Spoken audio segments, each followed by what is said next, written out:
Okay, and we are live. Hello, hello everybody. Hello, Steve Perry. This is Natalie Nidham, and I am here tonight. I'm super excited to be here tonight to be speaking with Steve Perry, who is in my mind, the GDF11 guy. I would say that, so GDF11 is actually a cytokine. It's a signaling molecule. Steve just corrected me. I thought I was calling it a peptide until now, but it only hit my radar a couple of weeks ago when one of the members in my group, actually, Steve, posted your RadFest talk from 2018. So I watched this thing and I was like slackjawed the whole time. I was like, oh my God, I gotta talk to this guy. So thank you so much for taking the time to talk with me tonight. I know that in our Facebook group, there are a lot of people who are really looking forward to hearing this. So I'm going to let you speak a little bit and tell us a little bit about yourself. Like, I didn't really give you much of a big intro, but I'm going to let you do that for yourself. Tell us about yourself. Well, my background, my whole life, I was a software developer. I still do a lot of software.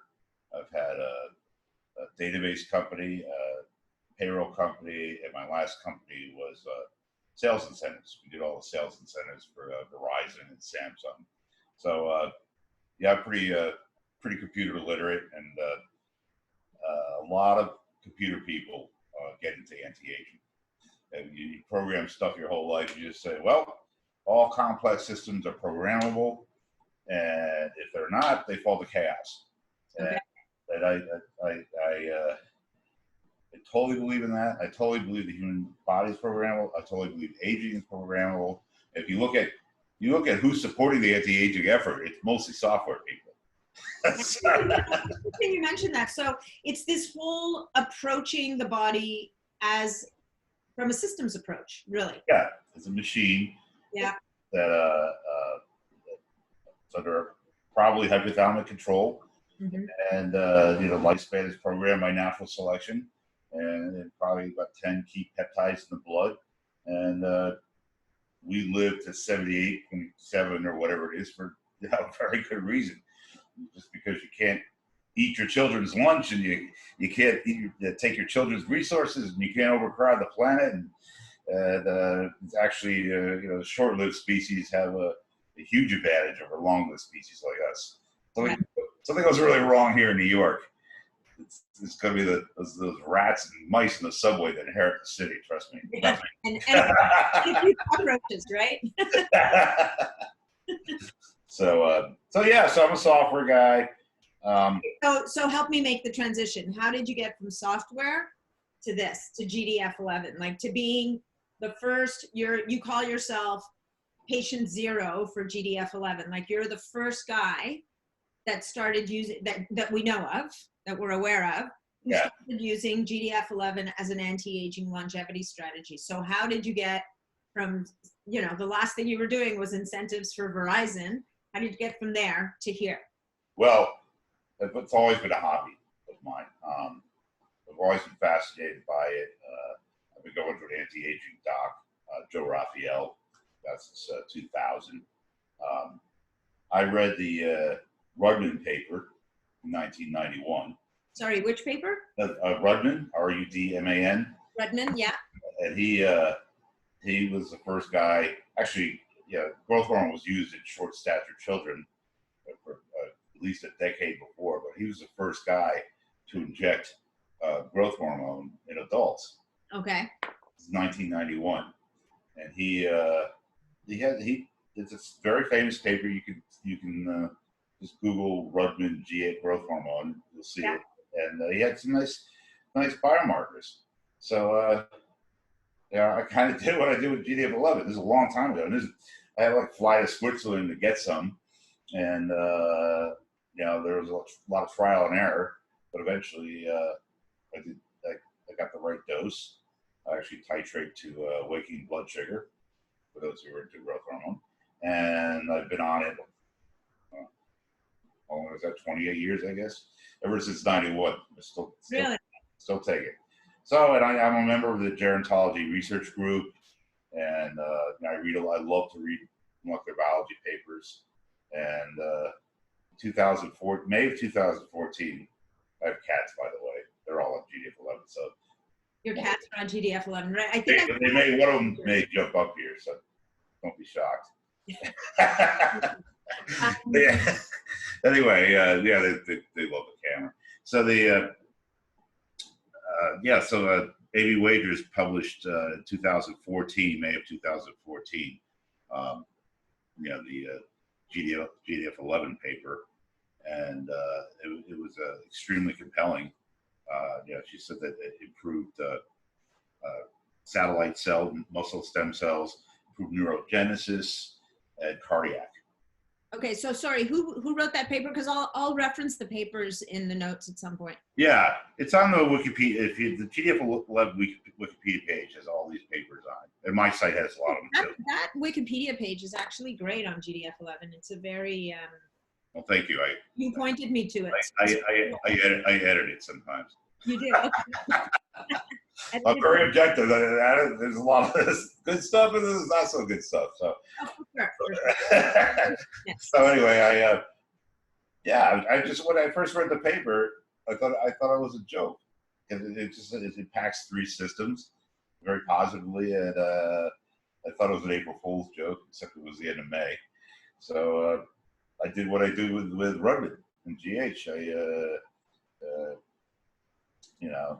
Emailed my favorite lab, and they said they could synthesize it. We live at great times. Nowadays, you can pick any peptide in the human body, and you can say, hey, it starts on the long arm of chromosome 11, codon 326 through codon 381, and they say fine, and it shows up in 4 days. Wow. And so let's hear it for living in these great times, because 20 years ago, no way you could do this. 10 years ago, it cost you a few million. My first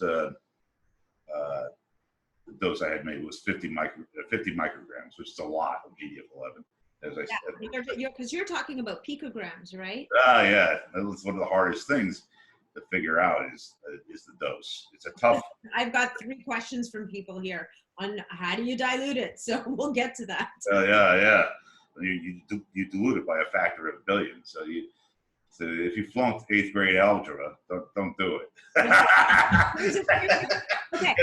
It's so goes algebra. So you figured out the dosage because in that paper that you read in May, she already was talking about tiny little dosages. I take it, right? Because no, her dosages, and that's the thing where her dosages are very high. How did you figure out your dosage? Because from what you talk about, like the side effects of high dose are not pleasant. Oh yeah, no. The first time I took it, I felt like I was going to die. I didn't breathe for about a minute, and my fingernails turned blue, and I figured I couldn't even get to the phone. Call 911. And so, respect. Don't play around. Don't dose stuff willy nilly. It's very, very powerful stuff. But anyway, it basically, I'm very into biomarkers. I have my own biomarker lab. In fact, this right here. I'll show you. This is a, I don't think you can see it. This is a Sigma core machine. And this measures. My glasses on. Well, it's funny, the software kind of like selects it out. It doesn't, I guess it doesn't. Yeah, like it's not showing. I got to put it in front of me. There we go.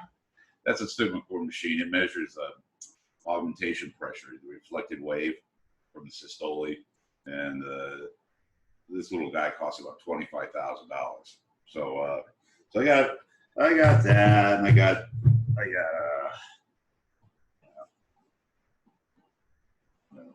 spirometry.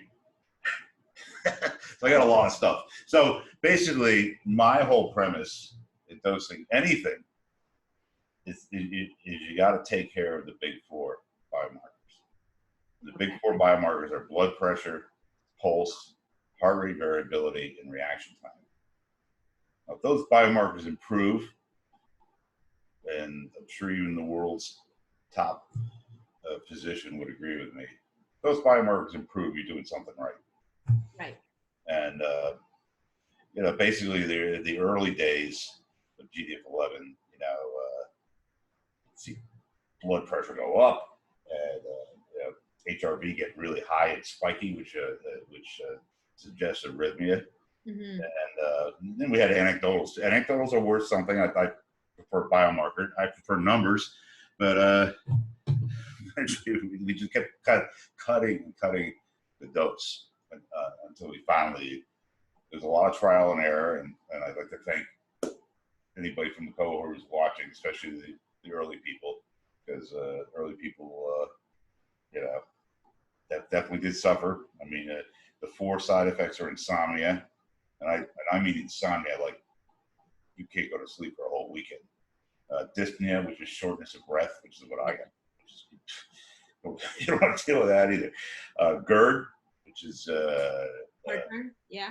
Yeah. You said like mouth sores as well, right? Yeah, a couple people in the early days had mouth sores, and then if you really abuse it, you get arrhythmia and AFib, which can be very dangerous. Yeah. So, yeah, but on the other hand, you look at insulin or thyroid.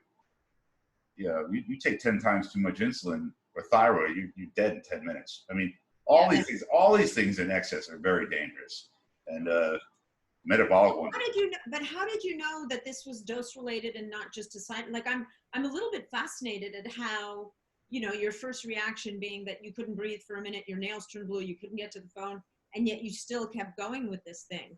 Like that well, most people might have just said, not a good idea. Believe me, I thought that, but I'm very committed to immortality. Mm-hmm. I'm an atheist. This is all we got, and I'd rather go down swinging than just waste away. And yeah, that's just my thing. I mean, a lot of you go, this guy's excuse my case there. Anyway, this guy's nuts. But but there's a lot of things I love in life. I love to ski and I backpack and I sail, and I'm a big biker. I'm going biking in South Africa for 3 weeks. That's a bike trip in the background I did in Gran Canaria. That's the Toro Pass. It's 20 kilometers straight uphill. Wow. And yeah, man, I loved it. You know what? When I'm 100, I want to be doing the same thing. That's the goal. Come hell or high water. It doesn't work out, well, at least I tried, right? So if I take GDF11, I can climb up that mountain? Well, no free lunches in this world. You got to work out a little bit. Yeah, I would not do this without some training. I just started biking this summer. My husband finally convinced me to start biking. So I'm more of a high intensity, short duration person than I am. You got great bike. I was in Nova Scotia, Peggy's Cove, and I saw Bay of Fundy. I did a big bike trip there up in June. It was beautiful. Yeah, there's beautiful. For so sure. Do 5-day weekend over there, and before I head to Portugal to climb the mountain, I think I'll do that. Okay, so tell me, when did the first person jump in with you? Like, because you started May 2014, but you talked about other people who were doing this with you. So how many people first joined with you, and how did you just start talking to people about it, or how did you bring them on board with you? What I did, actually, my friends, a couple of them said, your skin looks really good, and you got a nice glow to you. And so this is once you got your dosage right, though. Yeah, well, even back then it was taking too much, but it was definitely not a dose that turned your fingernails blue. But I guess one of my friends was Scott was a patient one, and then I wrote a paper, and I put it where I didn't have a website, but I had like a download site, and I started I put it up on Longevity, and got a bunch more people, and it just kind of snowballed, and because people like it, especially people over 50. It's like anything else. If it's good, the word of mouth will make it go through the roof. Right. So you've been in for 5 years. So I'm almost 5. May will be 6 6 years. So yeah, 5.5 years. 5.5 years. And so your cohort, let's say your next group, are they 5 years in, or? I have some people, like I did, my friend first didn't take it, and longevity guys didn't take it. I mean, I dabbled with it for a year on my own. Didn't want to kill anybody. Okay, so then so there are guys on it. There are guys on it 4+ years. Okay. And it's really, that's my new thing, is I really love studying the old timers. And you do plateau, but even the old timers, you see a little bit of improvement in reaction time or HRV. So what do you mean by an old timer? Defined old timer. I would say 4 years plus is an old timer. How many? 4 years. Oh, people who've been on for 4 years or more. Yeah. I see what you mean. Okay, so these are the guys that've been using it for a while. So now, when you, in your paper, you talk about how, you know, the way, the strategy that you've now developed is that you have people do like a 4 to 6 week, I think you call it a down regulation reset. Is that the term you use? So for 4 to 6 weeks at, I think it was either 200 picograms or maybe 500. And then after that, you go to a maintenance dose, which would be like 50 picograms, like a couple times a week. Yeah. Is that a forever dose, or do you cycle on and off of it? Well, let's do the first question. New recruits of GDF11 started at 250 picograms. I don't know if you could. Can you see the spreadsheet? Yeah, no, we're all looking at the spreadsheet. Okay. So, This is when everybody that joins, you get a huge box of biomarker equipment, you know, a couple of things I showed you, and we basically start you out what we call a washout period, which means you're taking no GDF11. Okay. So you learn the biomarkers, and you you know, there are, I mean, stuff like reaction time can be learned to a point. Trust you. Once you plateau, you're done. There's nothing that can improve reaction time on the planet except for GDF11. So you can see this guy here. How do you measure reaction time? Sorry. There's a, we do it on the computer. We use humanbenchmark.com. Okay. Great site. It's actually not, I mean, it just, the screen is red, it turns green, you gotta hit the mouse as fast as you can. And you gotta do it 5 times. Yeah, okay. So then my job is, we have all these trending graphs. Mm-hmm. And my job is to watch your trending. And this guy, obviously the reason I'm showing you, because he did everything right. And you can see his blood pressure is going down. That's good. I have 3 doctors in the cohort. They say the fact that GDF11 reduces blood pressure, they go, I don't need to hear anything else. That's life-saving. That is life-saving. The doctors are always like, whoa, you're reducing blood pressure without you know, ACE inhibitors. So are these people on blood pressure medication? Some of them are, but they usually, most people wean themselves off it. So how do they do that? Because do they have to talk to their doctor? Because I mean, they send the spreadsheet to the doctor to say, well, you know, you're like a normal person. You don't need it. So this is one of my favorites. Reaction time. It drops like a rock on GDF11. It's up for debate why this is. It's either from neurogenesis or increased blood flow to the brain. Endothelial repair is a big effect of GDF11.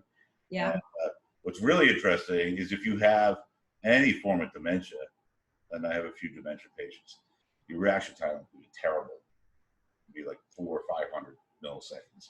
And it's really interesting on GDF11, it comes down super fast. I mean, this biomarker on GDF11, you'll see improves in a week. So the flow to the brain or the neurogenesis, whatever the MOA is, happening very fast. Then we do moving averages. Stole a lot of this from Wall Street. That helps me see if everything's going the right direction. Yeah. We do this is very key.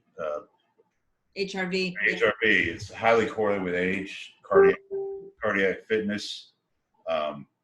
This one right down here, this is our RMSSD root mean squared to assess the differences. You want this to go up. You want to go to a point. This is where I earn my money. You want to do it up to a point, but you don't want to have HRV of like RMSSD of 100. That suggests arrhythmia. So you gotta. Yeah. That's why. That's so you want to everyone do it. They make sure you go up, but you don't go crazy. And then we do hand grip, which is just a fun little thing. We do a peak expiratory flow. That's this guy. That's the amount you breathe out in a minute. That's the amount of air you can breathe out in a period of time. And a number of liters you breathe out in a minute. Yeah. Okay. That usually improves on GDF11, FEV1. This is a lot of people. This actually goes down on GDF11. No one's ever given me a good answer. What is FEV1? Forced air expiry in 1 second. Oh, okay. So we're still on expiry on breath. Okay. So we do hearing tests. No, he didn't do that. That's a pretty annoying test. One of the hardest parts of my job is to get people to do these things every day. Temperature actually comes down, usually on GDF11, not a lot, but which suggests less inflammation. You mean body temperature? So what would be the PNN50? What was that he did? PNN50. Let's see if he did that or not. That's the number of successive heartbeats that exceed the delta exceeds 50 milliseconds, and it should go up. It should go up. He didn't, but I don't really bother with that one anymore. But the RMSSD is very, very important. You got to do this. Make sure you look at your HRV and watch it carefully. Right. So you're saying HRV is more important than this? Well, this is a component of HRV, but I found it to be kind of noisy. I find it to be all over the place. I don't make people take it anymore. Or I mean, they see it, but they don't put it in the spreadsheet. Okay. And this is very exciting. Now you can see this guy had very high waking glucose. Yeah. And you can see his glucose came way down on GDF11. There's a great paper on Wikipedia why this is.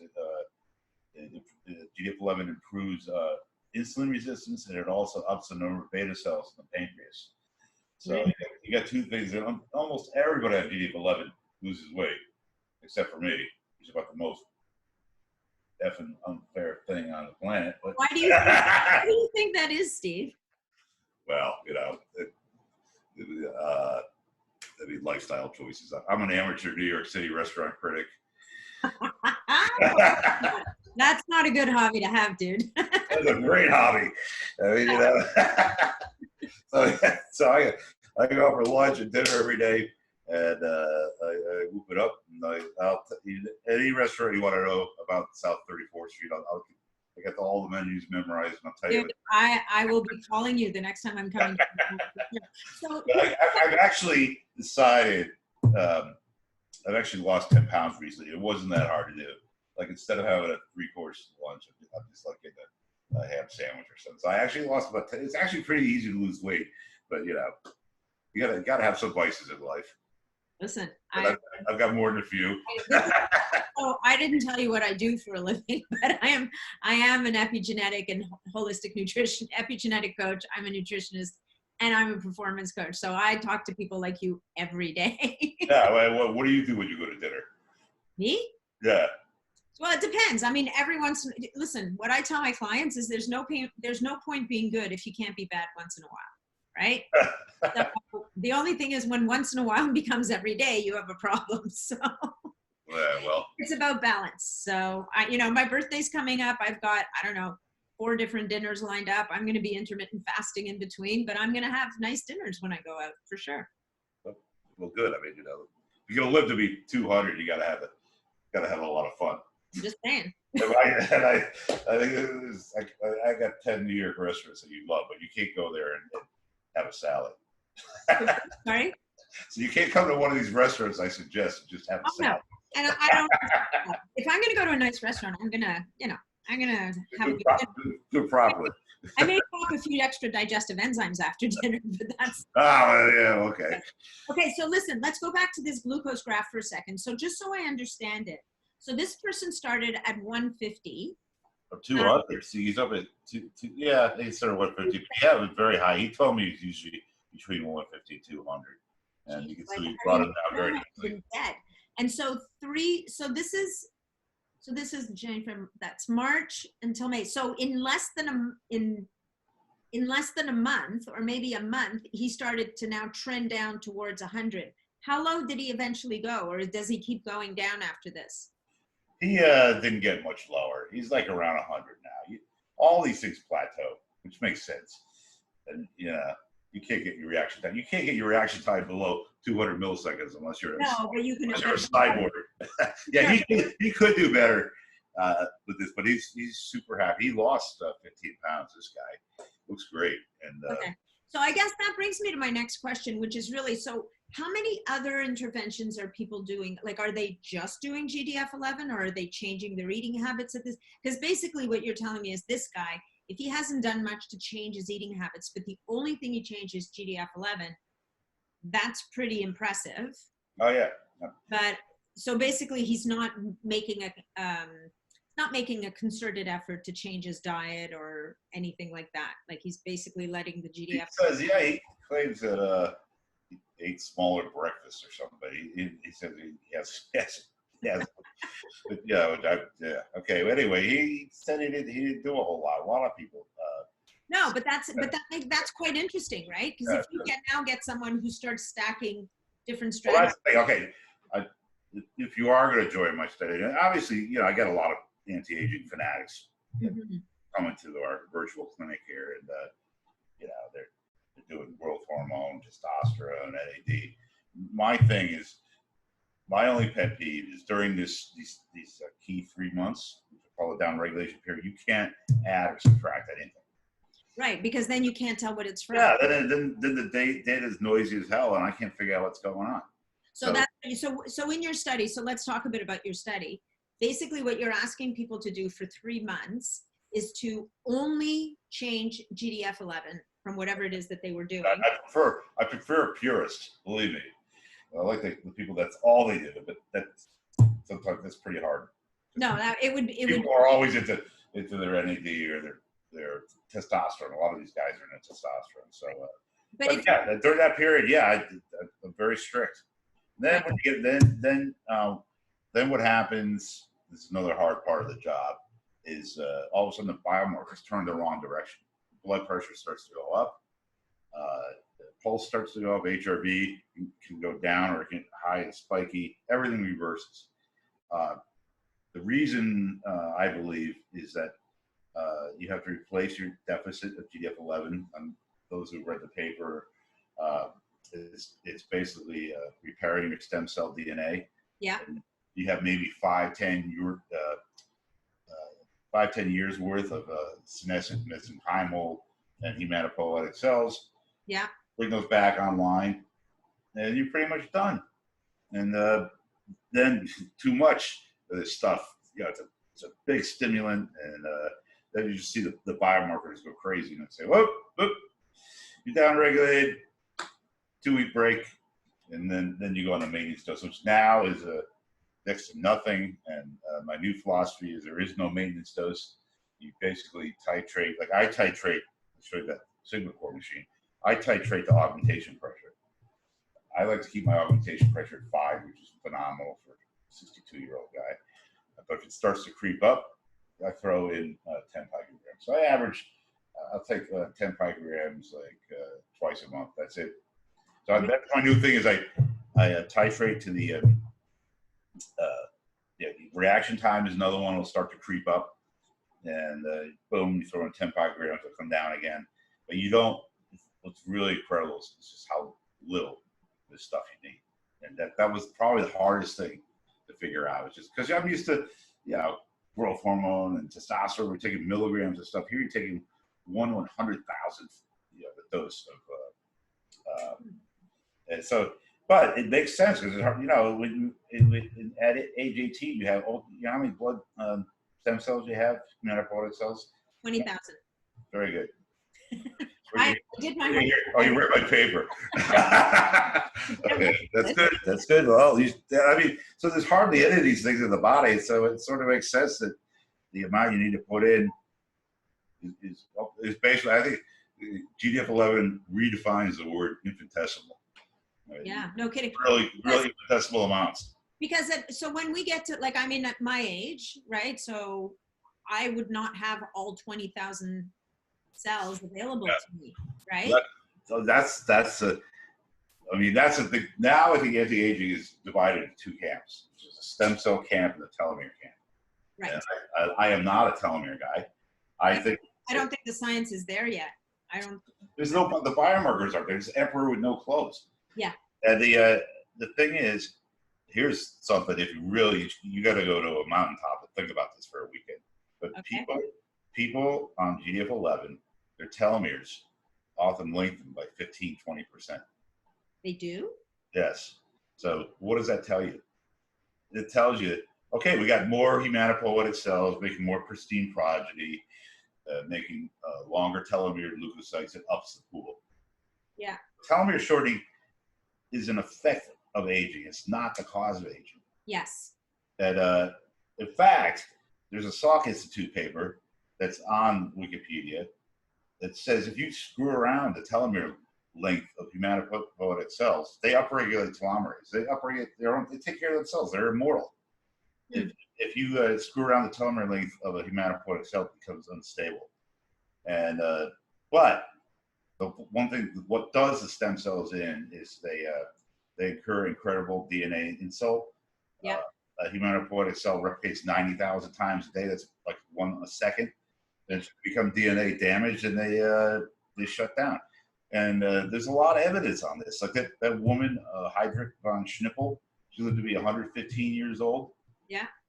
She had 2 left, 2 hematopoietic cells left. That's crazy. Could you imagine that? So what killed her really is she died of stomach cancer. She had no immune system. But there's so much evidence that aging is a stem cell atrophy, not. And it upsets me to see all this money going into telomerase activation. It's just the wrong path. But hey, you know, 10 years from now, you can play this video and go, this is the smartest guy I ever talked to, or he was an idiot. Enough. All right. So I think we've already answered question 2A, because basically I think that that somebody was asking, I think that the last, either maybe it was the last video this person watched or the last thing they read that you wrote, what was when you were still starting people at 500 picograms, but now you're telling me that you're starting them at 250. 250, yes. Right? I'm very conservative dude, and one of my things is never be in a hurry with GDF. Yeah, well, not with this stuff. It doesn't sound like it would pay off. But so even at 250, you're still talking 4 to 6. Was it 4 to 6 or 6 to 8 weeks? Let's say 6 to 6 weeks to 3 months. So yeah, and the average downregulation, by the way, this is really interesting. Average person downregulates between 10 and 20,000 picograms. With people that exercise a lot, much lower. They're more towards 10,000. The couch potatoes would be up 30,000. Exercise and GDF11 are like that. That if you exercise with it, you'll do this guy here is a big. He works out every morning, and the reason is, and Amy Wagers talks about this in her Singularity University talk. I don't know if you saw that follistatin is a GDF11 antagonist. Yeah. And exercise reduces follistatin. So I try to get anyone doing the program to ride their bike and get out there and do something every day. So you do get them to exercise. I try. I mean, what are you going to do? But I certainly suggest it. Certainly strongly suggest it. Okay, so it works. So it pairs with exercise like wine and cheese. Yes. Wine and aged cheese. Okay. Okay, so I'm looking at the order of these questions, which is not very logical. I actually have a question for you now. How sick or unwell was the sickest person who you took into your study? We had one guy who had 2 strokes, who was 90 years old, very frail. And the most scary thing was that he had a naive T cell count of 12. The naive T cell counts are your most important immune cells. They're the ones that can, detect new pathogens and mount a defense. And that's why elderly people get pneumonia a lot. You run out of naive T cells. That's what did in not Schwarzenegger. Who's the other guy that used to juice? Anyway, I don't know, but whoever. Look, I the mean, guy that pulled 70 rowboats at age 70. That dude. I mean, he did everything right. He died of pneumonia at 95. I mean, he had no naives left. So anyway, this guy, pretty frail, strokes, bad immune, and we got his naive T cell count up to 25, and he's I haven't talked to him in a while, but he's 92, 93, still running around and having a good time. So he's really benefited. So it's brought him back. So did it do anything to reverse the effects of his strokes, or did the? Oh, yeah, his reaction time improved, and he made a lot more sense after GDF11. So I actually wanted to ask you, because you said you have some people who have dementia using it. Do you see an improvement in their cognitive ability? Oh yeah. Like one guy that had tremors, very halted speech, and he had his starting reaction time 600 milliseconds. And I would say within a month, tremors are gone, and he sounds good on the phone. So he's very happy. He sounds good on the phone. Yeah, I mean, there's a lot of miracle stories on GDF. Yeah, no, it's it's still it's not FDA approved, and I'll talk for another hour about why it hasn't taken off in a huge way. But we'll do that next time. Yeah, we'll talk about that next time for sure. So so here's my next question to you. So you talk a lot about men. Do you have any women in your cohort? Very few. Why? 100 that I stay in touch with, maybe 5. 5 women. So why is that, do you think? Can I be politically correct? Just tell me why. I'd rather not. No, I mean, why do you think? I mean, is it because, I mean, just why do you think women haven't stepped up? Because it's about taking risk. This is risky stuff. And, I remember I did actually have a booth at RadFest, and a lot of women came up. So this is great. It's great. They say, "Is it FDA approved?" And I go, "Not in your lifetime." and then they said, "Well, I'm not interested in trying, so it's not FDA approved." So interesting. Is I would say that's. I don't want to get into a debate on this, but that I see that a lot. And what do you think? Well, it's interesting because I would think that women of childbearing age would be more risk averse, because when you're in charge of making babies, you're not going to mess with the machine. Well, I mean, just to be. I like that. I'm gonna quote that one. Having said that, given that it's the 50+ crowd that stands to benefit the most from GDF11, to your point, by that point, most of us aren't making babies anymore. So I just think that's really interesting that so few women have taken part, because I'm a self-professed biohacker. I know a lot of women in the circles that I move in who are biohackers, and it'll be interesting to see how they react to this. But definitely there's a few of them who've reached out to me already and said, well, why is he only talking about guys? Like, how many women are in his cohort? Has he seen, now of the 5, a sample size of 5 is minuscule. Yeah. Would you say those 5 women, did they seem to follow a similar course to the men, or? You definitely won't like what I have to say next. I will, or I won't? You won't. All right, so tell me. Let's just talk more molecular biology. No, I want to know. No, I'd say 4 of them were wives of guys that took it and said, "You're looking pretty good. You're doing some good stuff. Give me some." So that's I do one woman who's she's got brass ones. She's been on it 3 years and she's doing great. But by and large, that's just the way it is. I'm just quoting the facts.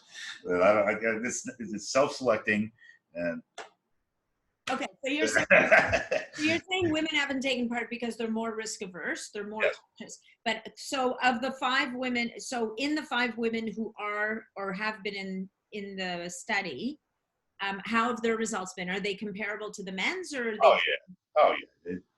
This is a low level. Well, can I say the high level cytokine? But I mean there are differences. Just because you get more graphic here, you know, we do see improvement in erectile dysfunction because there's a lot of capillaries, penis. They are repaired, and endothelial repair. So we hear a lot of stuff like that, and you know, women, you know, they seem to like it. But when you look at all of these biomarkers, blood pressure, Yeah, it's all the same. I couldn't tell if it was a man or a woman by looking at them. and so are women more sensitive to dosage, do you think, or are they using similar dosages as men? I'd say I don't. You haven't seen a difference? No. Okay. It's just, you know, and they like asking is growth hormone any different in men than women? Well, I've never. Have you ever read a study that said that it is? I haven't. But Well, I mean, you know, it's interesting. So much more research gets done on men than women. That you know, a lot of everything gets skewed to a very male perspective, and women's bodies are quite different. But at the same time, I think that postmenopausal women, sometimes those differences start to level out a little bit. I mean, we still hormonally are different creatures than you guys, but at the same time, it's not quite as dramatically different as, you know, women who are still in a reproductive cycle kind of thing. So I think it'll be interesting to see as you get more women. I would love to. And after this discussion, I expect you to sign up by year end. All right. Forward to that. No way. In order of priority, I want to get my mom in there first because she needs it more than I do right now. Okay, so this question came from someone who has a congenital vision disease, and he's asking if you've seen, because I think you may have said somewhere that you saw some changes in vision, some improvements in vision. Yeah. Oh yeah. And so he's specifically interested in understanding if you can elaborate on the impact that GDF11 had on vision. What kind of, do you know what kind of? Yeah, so he's got something called retinosa pigmentosa. So I don't know if you know what that is, but basically it's a genetic condition where his range of vision is basically slowly narrowing and narrowing, so that eventually he may completely lose his vision completely. It's like cousin of macular degeneration. Right? Sort of, yeah, except it's genetic, and it starts quite young, and he's at a point now where he can, when he's talking to someone, he can look at their eyes or he can look at their mouth, but he can't look at the whole face. How old is he? Young, like I'm going to say maybe in his 30s. Well, you know, it's funny because I get tons of emails every day, all kinds of diseases that I never heard of. Yeah. My response is usually the same. I say, is it something that's tied to aging? It's something that gets worse with aging. Now, macular degeneration, we have reversed, at least that you can see the retinal scans on the site. We have reversed that. You can see the drusen, the drusen islets, or their islands, are much less post GDF11. And this guy actually, he couldn't drive it. Now he can drive. Wow. So yeah, that's macular degeneration. That is a disease of aging. And it's worth a shot. Everybody's vision improves. Vision, I mean, anecdotally, this is not something we measure, but I hear a lot of people say like the vision sharper. Another thing about half the people see, we call it the red light effect. That is that you? Yeah, it doesn't matter. Ignore whatever it is. We'll just keep talking. Anyway, What's the red light effect? Oh, red light effect. You really have to see it to get it. But like if I had to go out front door and look down Broadway and all the cars are stopped, the the, the tail lights look like they're photoshopped. They're like really brilliant and piercing. Yeah. Traffic lights, all the red lights. It's like, whoa, this does not look real. And we call it the red light effect. I'd say less than half of people see it, but that's when your vision gets like super sharp. So their vision just gets super, like it just, everything crystallizes. Yeah. Interesting. So yeah, it's worth the shot. As I said, we've done well with macular degeneration, so give us that much. Well, he's right now doing a fairly extensive protocol using peptides. Like I mean, it's pretty funny to say the more conventional peptides, if there even is such a thing. But I guess compared to GDF11, maybe other peptides are more conventional. This is the king of the hill. So you probably wouldn't want to. You wouldn't want to deal with him right now while he's doing all that stuff. But maybe when he's done. Yeah. Oh, for a shot. I mean, I got to the point where the risk, is pretty low, and as long as you can watch everything, the worst case scenario is probably just doesn't do anything. Yeah. Yeah, no, as long as you don't go crazy on the dosage. Okay, so one thing that you talked about that you mentioned is that appetite, because it kind of, it's contradictory, because you said on the one hand, most people lose weight when they're using GDF11, but on the other hand, you said that appetite may increase from using it. So how does that work?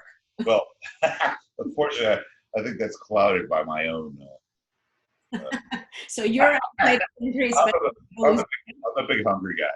So actually, there's a paper on Wikipedia about how GDF11 works on the adiponectin pathways. Yeah.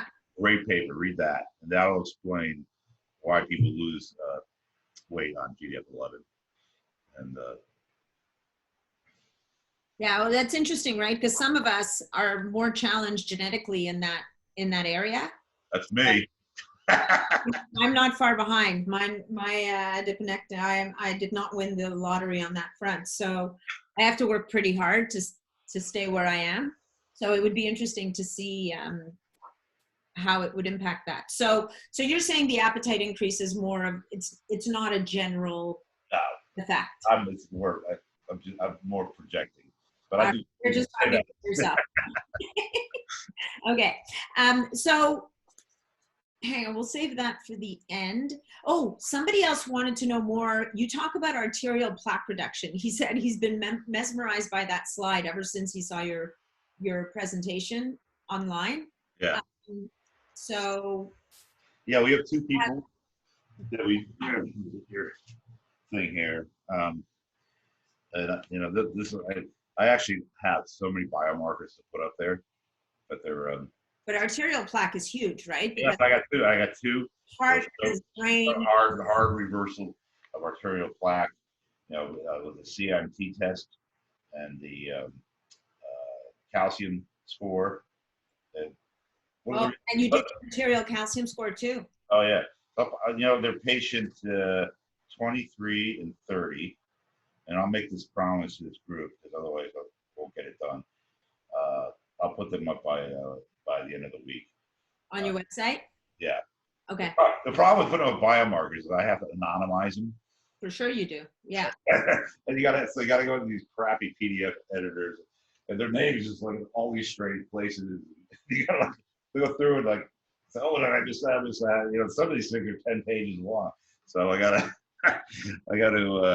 just gotta bite the bullet and all right. Edit them and get them up there. But look for patient 23, and I'll put plaque in the file name, and you can see it for yourself. Okay, thank you. That would be great because I think this guy's pretty keen. So you mentioned in your presentation that younger people under 50 are unlikely to experience benefits, which I understand now because of the number of those stem cells that they actually have. There's just not as much room to move, basically. Yeah, I mean. But then you get these people who are super interested, And there was a woman in particular who emailed about this, talking about, you know, that gray hair reversal thing that he says. Does that really work? If I'm 30 and my hair is growing gray, can I just reverse my gray hair? And my impression is that you can't pick what it does. Yeah, I'd say only about half the people reverse their gray hair. I actually had quite a bit of gray hair. This is not colored or anything. Huh. So good for me. But I could be a case study for you. That's a nice shock. Not a shock right here there. On gray, man. I look like a skunk. We're white. It's it would be quite something. Well, I think it's pretty cool, actually. So anyway, at age, the thing is, age 30, you haven't aged that much. I mean, you could argue with some experts on this. A lot of people say we don't really start aging until 27. So she hasn't really. I would say unlikely it'll help. Worth a shot, but unlikely, because you're still in the prime of your life, and GDF11 levels are high, and that's not what's doing it. I think there's different pathways gray hair happens from, and yeah, oh yeah. I'm not an expert. That's probably why it only works for half the people. Right? Yeah. So I mean, worth a shot, but I wouldn't. I'm not. Yeah, not a proponent. Not a hopeful, but the thing is, under 50. Even at age 30, you will see improvement. But you're not going to feel much. Mm-hmm. If you're 50 or older, especially 60 or older, those are the guys that really diffuse. They say, "Oh wow, I got a lot more stamina. I feel more eloquent. Ride my bike with hills like in the background there," and you don't hear that from the under 50 crowd. But the biomarkers, do support something's going on. And I would say if you're like a really visionary, I mean, I started growth hormone at age 34. Mm-hmm. Like it's the best thing that was available to me in 1991.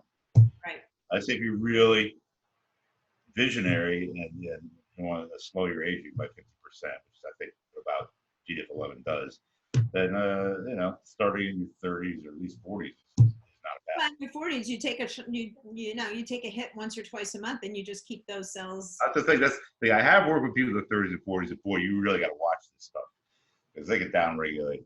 Right, very fast. A couple of weeks.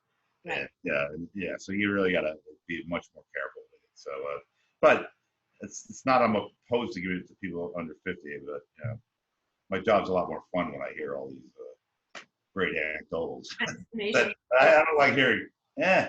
What's the big deal? Yeah, that's nowhere near as fun. Doesn't light me up. I mean, Okay, am I allowed to mention the lab that you talk about where you purchased GDF11 here? Rather you didn't, but because I went to that website, and a couple of us did, and it seems that they sell GDF11 partnered with BMP11 or something else. Like I didn't see. They're the same thing. If you go to the Wikipedia entry, you'll see it says GDF11, also known as BMP11, which is bone morphogenic protein 11. But oh, so it's a nomenclature thing. It's just BDF11. It's GDF11. It has a few names. I don't know how molecular biologists name these things, but don't buy GDF8 or BMP8. Right. That was the other thing that I saw. That's myostatin. Okay. You want that. No. Okay. Yeah, you want to be all gaunt and have more muscle, then you can take GDF8, but you stay away from that. Okay, so it's the GDF11 BMP11 one that would be the appropriate thing to go with. Okay, so I just have a couple more things here. So once people are outside of their 3 months, so I think you've kind of already answered this question, but do you add any supplements to your regime and that of your research guys? Like, so you got a lot of people doing NAD or NMN, like more of this anti-aging stuff. Do they start stacking on top of the GDF? Yeah, once it stabilizes, I say go for it. I've had guys try, rapamycin. Actually, I've had guys do D and Q before they came to me. So the D and Q didn't do anything. I'm sorry? That Asinative, quercetin, senolytics. Yeah. So Yeah, I mean, yeah, I obviously attracted a you know, pretty heavy self-experimenter crowd. I myself try to keep things simple. I do GDF11, I do my T, growth hormone. I like NAD. You know what NAD was developed for? But addictions, like 30 years ago. Really? Oh yeah, if you were like Huh. the hard street drugs that give you infusion, you wouldn't touch it. So I like taking if it's like a Friday or Saturday, I'm going out with a bunch of friends. I'll do an NAD and cut the number of drinks in half. You'll do the will you do an NAD IV? No, I've never done that. But the NAD pills from Life Extension, I think, are pretty. I do feel it. They amp you up a little bit, and you just cut your cravings. Yeah. So I like NAD, but that's it. I keep it very, very simple. Yeah. I use an intranasal spray by another Alive by Nature, maybe. I use it pre-workout. I quite like it. Oh, okay. It's kind of cool. Okay, I have a couple more questions for you, and then we're just about done. So one of the questions that was asked by one of the group members was, and this was question 11 in the list that I sent you, is, that you seem to have released a lot of your intellectual property into the public domain. So obviously there's going to be a lot of, these self-experimenters just Oh yeah. GDF11 and trying it out. So his question, it's an interesting question. He's like, have you done this out of genuine generosity, or is there a bunch of key info missing? And I mean, I would guess that you've given all the information. It's really now about tracking those biomarkers so that you don't accidentally kill yourself. I mean, kill yourself, but make yourself super sick. And he's saying that it's hard to determine because the price of entry for your study seems to be at odds with this. So, well, first of all, I have been quite generous. I'm down about 300,000 on the project. At the beginning, I had to pay for everyone's biomarkers. Yeah, just one visit to Raphael is $1,500. So I racked up quite a bill trying to figure this thing out. But it's fine. It's definitely one of the most interesting. Listen, I in my mind, everybody's got to make a living, dude. So if you're helping people to age more slowly and function better and feel better and live better, longer, healthier lives, I think you deserve to be compensated for that. So I'm not taking exception with your price. Oh yeah, well, a lot of biohacking. Communicating the question. It's like, I don't know, the software world. We have open source, and everyone thinks software should be for free until you run into a problem. Then who the hell you call? So I run software companies, so open source. Talk about that for a long time, but anyway, it basically it's the 7,500 fee is justified. It's a lot of work for me. It's a lot of responsibility. I got to make all these dosing calls. I got to watch the biomarkers. It's a full-time job. I have to do it 7 days a week. Yeah. You just can't get on a boat and say, forget everybody for today. You got to look at every single day, and it's also expert knowledge. Yeah. You got to pay for expert knowledge, and I have a good gut, which is half from New York restaurants and half from this. I mean, I have there's a lot of things that I can see because I've been doing this for 5.5 years and working with so many people that I make really good calls. I mean, I can see arrhythmia. I can see. I think this year maybe the worst thing that happened. A couple people got insomnia. And even I couldn't figure out that was going to happen. But so you pay for expert knowledge, you pay for someone to hold your hand, pay for someone to teach you the biomarkers, and it's just like if you're a diabetic, would you just go to Dwayne Reed and buy a thing of insulin and just say, well, let's see what happens? No, you can go to an endocrinologist. They got to show you how to use the glucometer and how to titrate your dose to your waking glucose, and I mean it's very similar. I would say GDF11 is even tougher than insulin. It's a very narrow range. If you want the engine really tuned, then it's good to have someone like me helping out. Yeah, no, I would agree with that. I'm not arguing with you, not even for 1 second. Okay, I expect a Pass along the question. 50 grand donation from you. Sorry. I said I expect a $50,000 donation from you.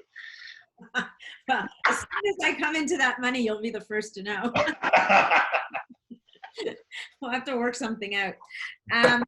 Okay, so I guess I mean, and I asked you before we came on, we started recording, that if you would you or have you given this to your parents? And the question you answered by saying that you wish that they would, but they won't. It's one of the hardest things for me to deal with. It's, my dad has dementia, and it's very hard to watch.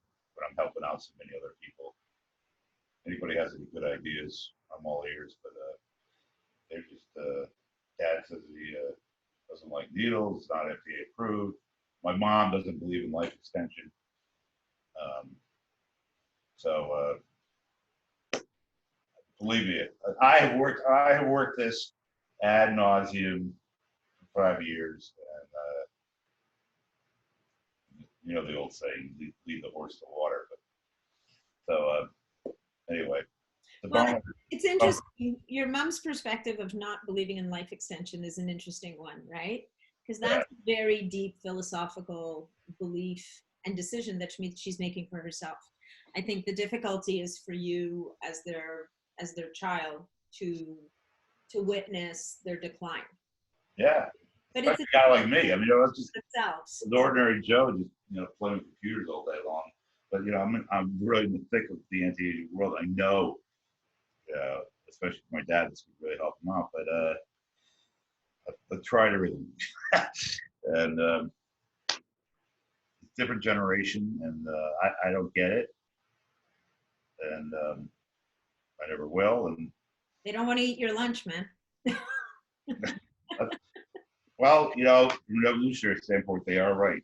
They are right. No, well, that's how you. I'll give them that one. They are correct. And this model is what got us here. And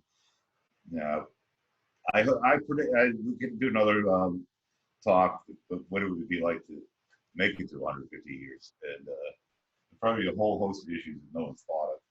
Mm-hmm. Like, how long do you think? Like the movie Groundhog Day. I mean, 150 years, like, holy shit! I did this. I've done this. I've been. Your life would just been there, done that, been there, done that. It'd be a bit exhausting, right? You have to earn a living all those years. It's not like you start to get a free ride at any point or anything. Yeah, but it'll be. But I want to see it. I just want to see, self-driving cars and robots and fancy AI, and so I just want to see it all. So that's where that'll probably keep me interested.